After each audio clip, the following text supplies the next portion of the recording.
Facebook পেজের এমন কিছু সেটিংস আছে যে সেটিংসগুলো আপনি না করলে আপনার ফেসবুকের রিচ কখনো বাড়বে না। স্ক্রিনে আপনারা লক্ষ্য করে দেখতে পাবেন, দেখেন বর্তমানে আমার ওয়ান টেকনোলজি এই পেজের রিচ কত মিলিয়ন আপনারা দেখতে পাচ্ছেন, প্রায় 32 মিলিয়ন প্লাস আমার ফেসবুক পেজের রিচ।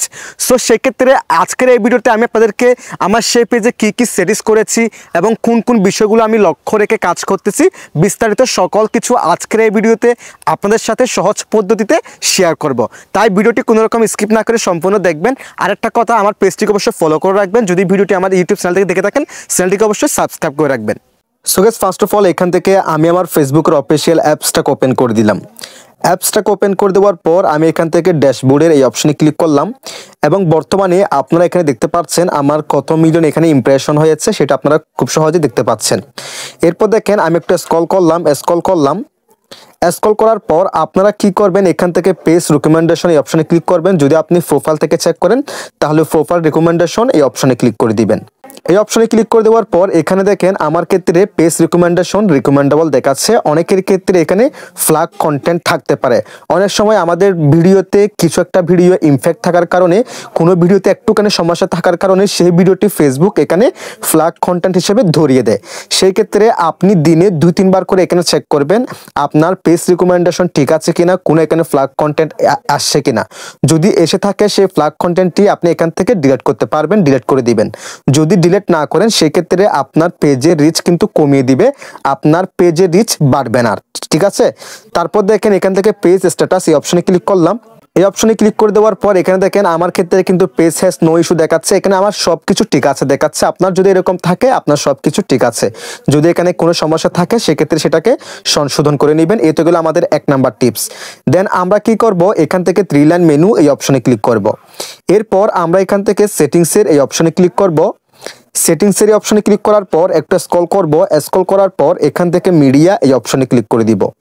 মিডিয়া এই অপশনে ক্লিক করার পর আপনার ক্ষেত্রে এখান থেকে ন্যাব আর অটো প্লে ভিডিও সেটা কিন্তু on mobile data and wifi এরকম সিলেক্টেড করা থাকতে পারে। আপনি জাস্ট এখান থেকে ন্যাব আর অটো প্লে ভিডিও সেটাকে সিলেক্টেড করে দিবেন। তার কারণ আমি আপনাদেরকে বলতেছি, দেখাচ্ছি একদম লাইভ প্রুফ।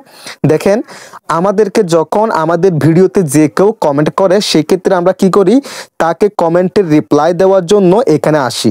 এখানে আসার পর আমরা যখন এখান থেকে কমেন্টে ক্লিক করি তাহলে কি হয়, আমাদের এখানে যে ভিডিওটা সেটা কিন্তু প্লে হতে থাকে, সেই ভিডিওটা চলতে থাকে। সেই ক্ষেত্রে ফেসবুকের নিয়ম অনুযায়ী কিন্তু এটা স্প্যামিং, অর্থাৎ ফেসবুক মনে করে আমার ভিডিও আমি নিজেই দেখতেছি। সেই ক্ষেত্রে তারা কি করে, এটা স্প্যাম হিসেবে গণ্য করে এবং তারা কি করে সেই পেজে রিচ কমিয়ে দেয়, সেই ভিডিও রিচ কমিয়ে দেয়, সেই পেজটাকে ডাউন করে দেয়।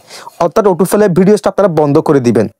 এখন দেখেন আমি যখন আমার এই পেজে আসলাম, এখন দেখেন ভিডিও কিন্তু চলতেছে না, যেহেতু আমি অটোপ্লে ভিডিওসটা অফ করে রেখেছি। এখন যদি আমি এখান থেকে কমেন্ট সেকশনে ক্লিক করি, আমি খুব সহজে যে কারো কমেন্টের এখানে রিপ্লাই দিতে পারবো।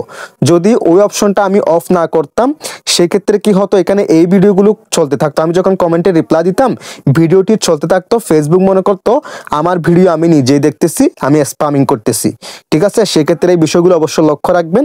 এরপর আমরা আবার কি করব, এখান থেকে 3 লাইন মেনু এই অপশনে ক্লিক করব। দেন এখান থেকে সেটিংসের এই অপশনে ক্লিক করব। এরপর একটা স্ক্রল করার পর আমরা কি করব, এখান থেকে রিলসের এই অপশনে ক্লিক করব।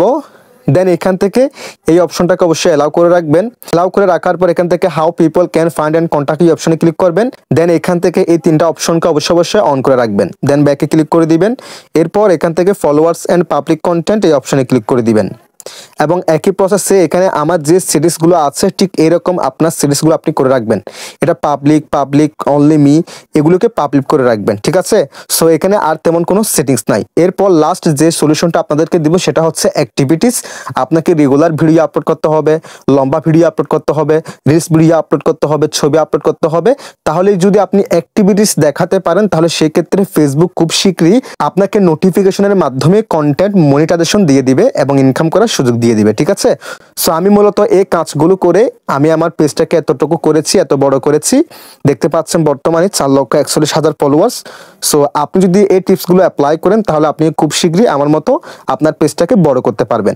যদি ভিডিওটি আমাদের ইউটিউব চ্যানেল থেকে দেখে থাকেন চ্যানেলটিকে সাবস্ক্রাইব করে দিবেন। যদি আমাদের ফেসবুক পেজ থেকে দেখে থাকেন পেজটিকে ফলো করে রাখবেন। সবাই ভালো থাকবেন, সুস্থ থাকবেন। আল্লাহ হাফেজ।